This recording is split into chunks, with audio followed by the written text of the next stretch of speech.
It sounds like I'm about to talk about politics, okay? I'm not talking about politics. But it's going to sound like it. So, the world looks like a thing, depending on where you're standing, you know? And it looks like that this person is doing this. And the reason that it looks like that is because they are. They're doing what you think they're doing, right? But because of the conditioning that's been applied to us, right, we think that this thing is worse than the thing that came before it, because at least with that thing, this was okay, and this was okay. We don't see that actually conditionality is a continuous building upon itself. So what I actually want to talk about is the continuous conditionality, but people will tend to hear. You won't, because you're in the open space. But if I, talk about this elsewhere, they'll think I'm talking about their guy or their guy. And I'm expected to choose this one over that one. Whereas actually, I just see them as, at best, worldly kings with no knowledge of truth or self. And at worst, just inventions with no idea of truth or self. And while the light that is throughout is within them, they're very, very far away from it. You can almost create a scale now of the further somebody is into this particular world, or that particular world, the further they'll be from the truth of self. And yet, they can awaken at any moment, and that is the kicker. But that doesn't mean to say there should be a letting off of things, and only aware direct action can change anything. That's a hill I will stand on, actually. Protest is good in many ways. It shows numbers and strength and solidarity. But at the end of the day, there actually has to be action. Otherwise, in our inaction, action will be taken by somebody else. Always the case. And so it might as well be the conscious person who's making the actions, And these can be in very small ways. Anyway, back to it. So it looks like we're talking about the world of politics, right? Or the world of this or that. And we'll be tangled in that thought. He's saying this, he's saying that, or this person is saying this person is saying that. How do we get out of here? And as I said at the beginning, have we even connected with our own family today? Have you done your meditation practice? Or have you let these people take you away from yourself? And maybe that's the point, to get us away from ourselves over and over again. But conditioning does not start just because of this terror right now. Conditioning can't be tackled at this point. It's the same as the Shenpa practice. You see the arising of it and you bring your awareness to it. But as your practice grows, and by practice I mean you don't get good at being a meditator, the truth of the awareness that is you unfolds more and more, you then begin to see that this surface has a root. And then you bring your awareness to that. And so my invitation to you is to do the Shenpa practice almost with the situation that you find most fearful at the moment. So there's an internal Shenpa practice to be doing with our own parts and selves and scared places, lost places, traumatized parts, things that need healing and so on. And that will begin to lead us out of sanctuary mode. Sanctuary mode is absolutely essential, by the way, and you can't bypass it. You can't suddenly go from lost in the world to sanctuary to fully awake kind of thing. Well, you can, actually, but it seems to me that in the instances of people actually waking up to self, it's more of a gradual awakening that seems to follow a particular line. And so if we apply the same awareness to, here's this arising, notice the projection of the mind onto it. I believe this, if only they would behave like this, if only they would do that, if only this, then we could be like this. and that's how the news runs, all this kind of pushing backwards and forwards and so on. But we then follow back that. We come to awareness instead of digging into those thoughts. We see the clouds of thoughts around those things and we look at it with awareness. And then we follow that back and look at the actual conditioning itself. And you'll start to see the roots of it. And you'll see, and this is what I was saying in the live satsang, that this thing that is now actually comes directly out of the thing that came before. And in fact, while it might be telling you I'm one thing and the other one might be telling you, yes, but I'm the next thing, they're the same thing. This couldn't have existed unless this did. And this couldn't have existed unless this did. And that can't have existed unless that did. All the way back. The crazy way of working is to try and go all the way back, right? Because, and dig out some root kind of thing, and then it will all be okay.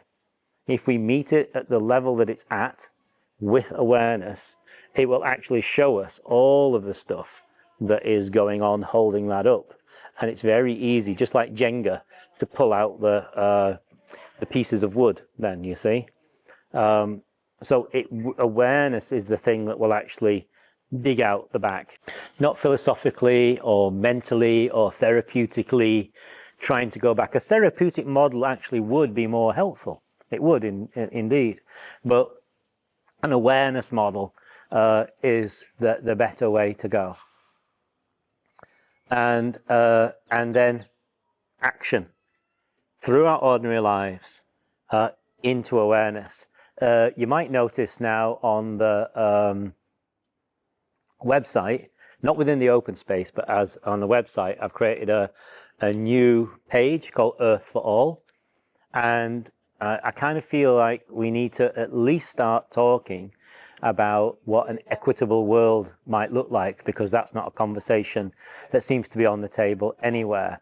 So while it might look like I'm going to talk about the environment, because I have this idea that on the 21st of March, if all of the Open Space members and all of the Authentic Living members planted a tree on the 21st of March, which is the equinox, the spring equinox in the north hemisphere and the autumn equinox in the southern hemisphere, there would be 1,500 more trees in the world.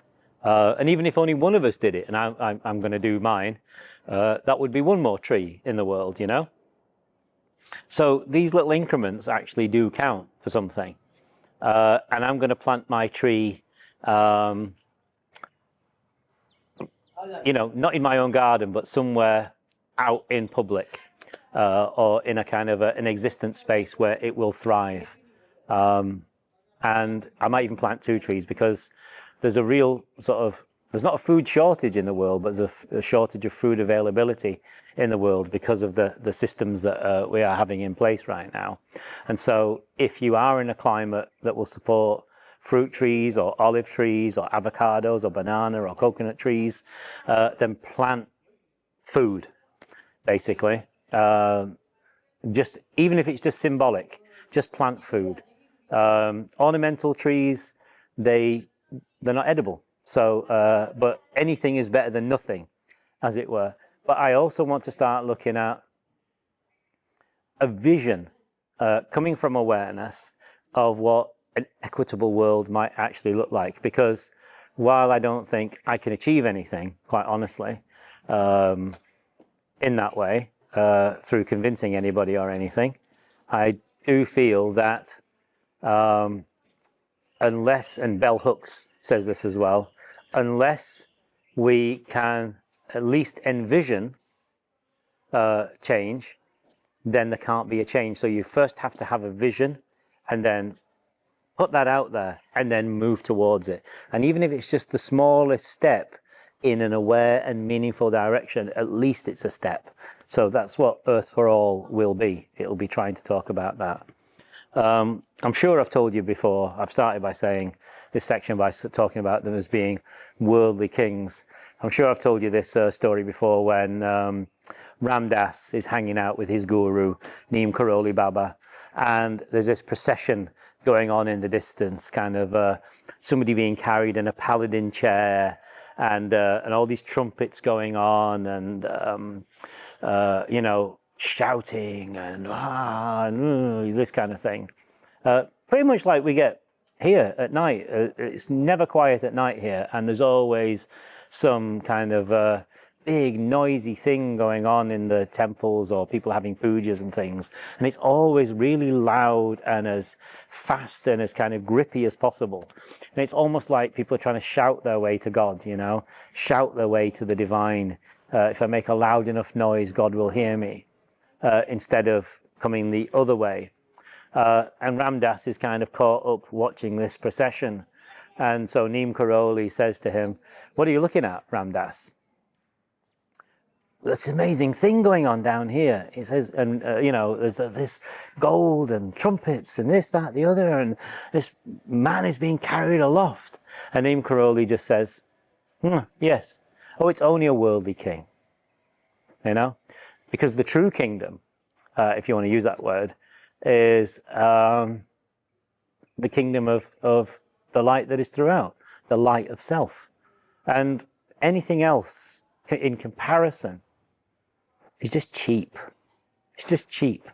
All these billionaires and you know, there's going to be the first trillionaire within the next 10 years, they predict, and so on. And it's all just cheap. If you look at the way that what could be the most astonishing resources for equity in our world is used, it's just cheap, nasty. Big yachts and buying up land, and you know, always fascistic, always heading towards fascism. I've not met any equity in this at all, at least with wealth 100 and something years ago. And you still get some of this in India, actually, don't you? Because I was showing you the charity hospital I was going to. Sometimes people make some money and open a hospital wing, or a hospital, or open a library, or something. You know, things can be used for equity, but right now that's off the table. So they're not going to talk about it, but I will. We will. And even if I can't open a Carnegie library, I can get a fruit crate from somewhere, and all the books that I get sent, being the guy at the RLF these days, all the books I get sent, I can make a little library in the street, can't I? With take a book, leave a book, something like that. You know, I could plant a fruit tree, and I could at least discuss at some point how we need to give money up, and how we might begin to do that. But people, of course, will go into abject fear around this. There's some machine starting up. It's interesting. I'm completely fascinated sometimes by all the things that are going on. Not that, you know, the money thing. Let me just finish that off. Not that I'm saying we should live without money, right? I'm saying as a planet moving towards a thought of equity, one of the biggest obstacles we have is the idea that money has merit in some way, and then crediting people with money with merit and intelligence, which they don't have. You know, really, if we want merit, then it has to come from consciousness, awareness, the knowledge of the truth of the light that is, and moving from there, you know. But the system that we've fallen into around money being the point of things is not going to help us. I'm not saying we go straight to that, but you know, I think over a period of a couple of 100 years, we could actually move away from I have money, therefore I'm allowed health, I'm allowed this, and I'm allowed that, but you're not, and you have to do without so that I can have, to what do we need? How do we feed? How do we give water? There should be water for everybody, food for everybody, clean air, non-conditioning based education. There should be